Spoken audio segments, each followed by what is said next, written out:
हरीकडे जेवढ्या मेंढ्या आहेत त्याच्या दुप्पट कोंबड्या आहेत.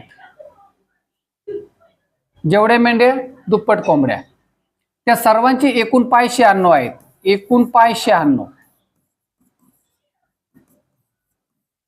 जेवढ्या मेंढ्या दुप्पट कोंबड्या म्हणजे एक पट मेंढ्या, त्यावेळेला 2 पट कोंबड्या.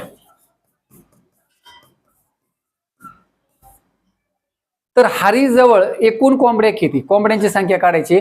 आपल्याला एकूण प्राण्यांची संख्या या ठिकाणी दिलेली नाही. म्हणजे असे 2 प्रकारचे आपण एक्झाम्पल पाहणार आहोत. मग आतापर्यंत जे एक्झाम्पल पाहिले त्यामध्ये एकूण पायांची संख्या दिलेली होती आणि त्याचप्रमाणे एकूण प्राण्यांची संख्या दिलेली होती. या ठिकाणी एकूण प्राण्यांची संख्या नाही दिली, परंतु त्या 2 प्राण्यांमधला संबंध दिलाय, पटीचा संबंध दिलेला आहे. तर त्याच्या आधारे आपण उत्तराकडे पोहोचणार आहोत. आता हेच उदाहरण पर्यायांच्या आधारे पण सोडवता येतं. आधी तुमच्या ही ट्रिक लक्षात नाही राहिली, पद्धत नाही लक्षात राहिली, तरी तुम्ही पर्यायांचा आधार घेऊनही सोडू शकतो आपण परीक्षेला. तर चला आपण हे उदाहरण आधी पद्धतीने म्हणजे ट्रिकच्या साहाय्याने कसं सोडवतं ते पाहूया. नंतर मी तुम्हाला पर्यायांच्या आधारे कसं सोडवायचं ते आपण पाहूया. पहा, तर आता हे एक्झाम्पल सोडवताना जर संख्या दिली नाही तर काय करायचं, ग्रुप तयार करायचा, गट तयार करूया आपण. पहा, त्या गटामध्ये काय घेऊया.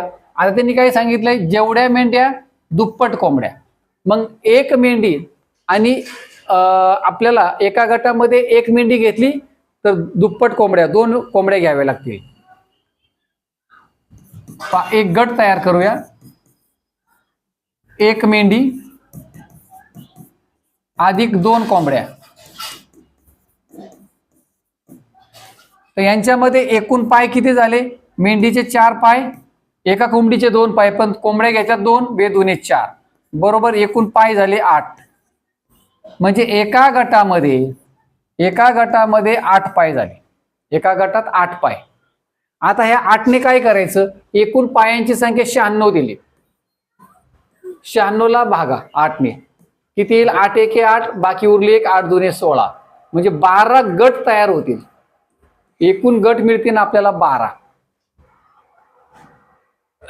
मग आपल्याला संख्या विचारली, एकूण कोंबड्या किती. एका गटामध्ये 2 कोंबड्या आहेत, आपले गट झाले 12. मग 12 गटामध्ये 12 दूने 24, एकूण कोंबड्या आपल्याला 24 मिळतील 12 गटामध्ये. पर्याय क्रमांक 2 उत्तर येईल आपलं. म्हणजे काय करायचंय आपल्याला, जर प्राण्यांची एकूण संख्या दिली नसेल तर गट तयार करायचा आहे आणि गटाच्या आधारे सोडवायचे. थोडासा डिफरन्स लक्षात ठेवा. आता हेच उदाहरण आपण काय करूया, पर्यायांच्या आधारे सोडवूया. आता आपल्याला तर काही माहित नाही योग्य पर्याय कोणता आहे, बरोबर आहे.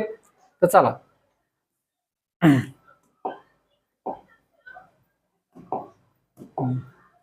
आता पर्यायांच्या आधारे सोडवताना काय करायचं, समजा आपण पहिला पर्याय विचारात घेतला 48,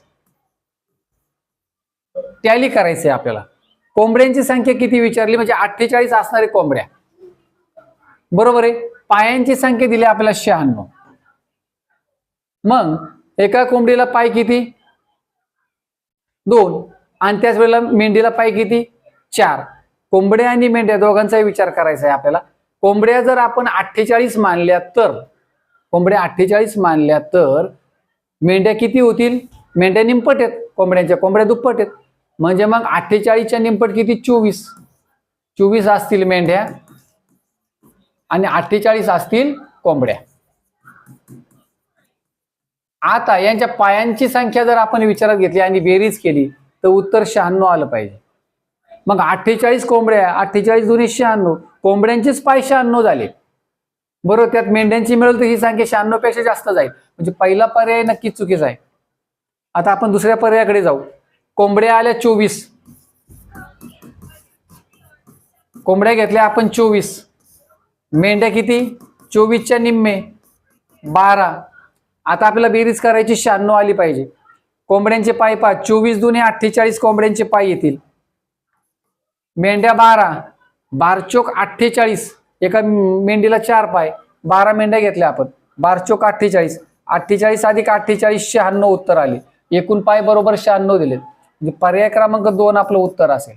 तर अशा प्रकारे पर्यायांच्या आधारे पण आपण हे उदाहरणं सोडू शकतो. याच्या आधी आपण जी पहिली 5 उदाहरणं पाहिली ती सुद्धा पर्यायांच्या आधारे सोडवता येतात. तर अशा प्रकारे टॅली करायचं, बाकी काही नाही.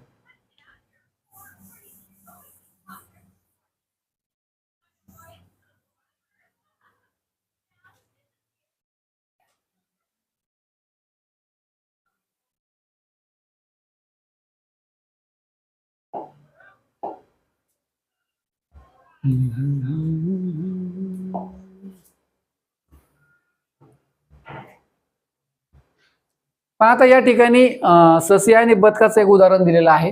हे सुद्धा नवी मुंबई पोलीस भरतीमध्ये एक्झाम्पल विचारले गेले. ससे आणि बदके, जेवढी संख्या सस्यांची तेवढीच बदकांची. एकूण संख्या दिलेली नाहीये. सर्वांचे एकूण पाय दिलेत 108. एकूण पाय 108. मी तुम्हाला सांगितलं आपल्याला ग्रुप तयार करायचा. त्या ग्रुपमध्ये काय करायचं, एक ससा आणि एक बदक घ्यायचा आपल्याला. एक ससा एक बदक. एकूण पाय किती झाले, एक ससा आणि एक बदक. सस्याचे 4 पाय, बदकाचे 2 पाय, बरोबर एकूण पाय झाले 6. एकूण पाय झाले 6, बरोबर आहे. एकूण पाय झाले 6. आता या 6ने काय करायचं, या 6ने आपण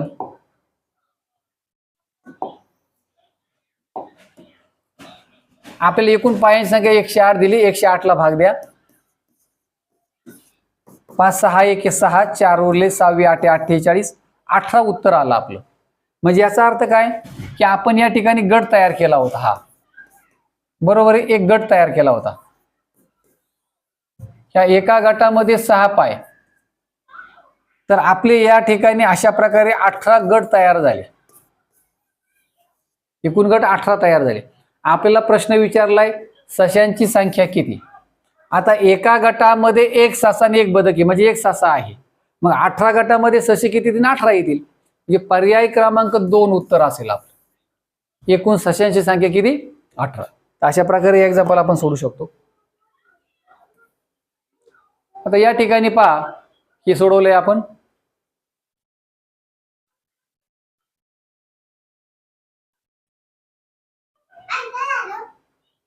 हे पण सोडवले, हे पण सोडवले.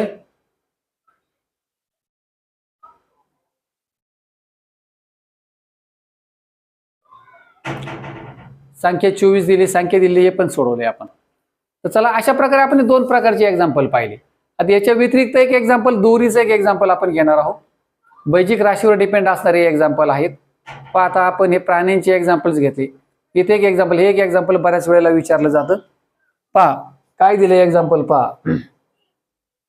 42 मीटर लांबीची दोरी आहे, 6 ठिकाणी समान अंतरावर कापली, तर प्रत्येक तुकड्याची लांबी किती. 42 मीटर लांबीची दोरी आहे, पाहिजे लांबी आहे 42 मीटर. 6 ठिकाणी समान अंतरावर कापली, 6 ठिकाणी कापली तिला. आता मी अंदाजे घेतो, 1 2 6 तुकडे करायचे, 3 4 5 6. आता 6 ठिकाणी आपण कापली किंवा 7 तुकडे घेतले, पण प्रत्यक्षात किती तुकडे तयार झाले ते मोजूया आपण. 1 2 3 4 5 6 7. म्हणजे 6 काप घेतले 7 तुकडे होणार, 7 काप घेतले 8 तुकडे होणार. एक तुकडा जादा होतोय, नेहमी लक्षात घ्यायचं. म्हणजे या ठिकाणी 7 तुकडे झाले. 42 मीटर लांबीची दोरी, 7ने काय करायचं, 42 ला भाग दिला, आपल्याला प्रत्येक तुकड्याची लांबी मिळून जाईल. आपल्याला उत्तर चेक करायचे कशामध्ये दिलेत, मीटरमध्ये उत्तर दिलेत, त्यामुळे काहीच अडचण नाही. डायरेक्ट उत्तर मिळेल 42 भागिले 7, 7 सके 42, 6 उत्तर येईल. पर्याय क्रमांक 2 उत्तर असं आपलं. तर हे सुद्धा एक्झाम्पल जवळपास 2 वेळा विचारले गेले. पुणे आणि रायगड पोलीस भरती 2024 मध्ये एक्झाम्पल विचारले गेले. पहा अजून आता कोणतं एक्झाम्पल आहे, पहा इथे एक एक्झाम्पल दिले. आता आपल्याला तोंडी सोडवता आलं पाहिजे. पहा 56 मीटर लांबीची पट्टी आहे, 7 ठिकाणी समान अंतरावर कापली. एक तुकडा जास्त होतो, मी आत्ताच सांगितले. 7 अधिक 1 8, 8 तुकडे होतील. प्रत्येक तुकड्याची लांबी किती काढायची, 8 7 56, 7 मीटर उत्तर येईल आपलं. पर्याय क्रमांक 2. एकदा तयारी झाली, प्रॅक्टिस झाली, असे आपण तोंडी आन्सर्स काढू शकतो.